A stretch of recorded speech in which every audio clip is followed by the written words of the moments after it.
Hi everyone, today we're going to walk you through how to remove a subscriber in ConvertKit. First, log in to your ConvertKit account. Then, click on the Grow tab in the main menu. This is where you'll manage your subscribers and tags. After that, select Subscribers, and you'll see a complete list of everyone on your list. You can scroll to find the person you want to remove, or use the search bar if you have many subscribers. Once you find the right one, click on their name to open their profile.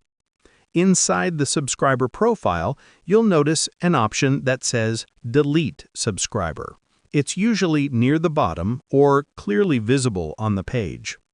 Click that button, and a confirmation pop-up may appear asking if you're sure you want to delete them. Confirm your choice, and that subscriber will be permanently removed from your ConvertKit account. Keep in mind that deleting a subscriber cannot be undone, so make sure you really want to remove them before confirming. And that's it.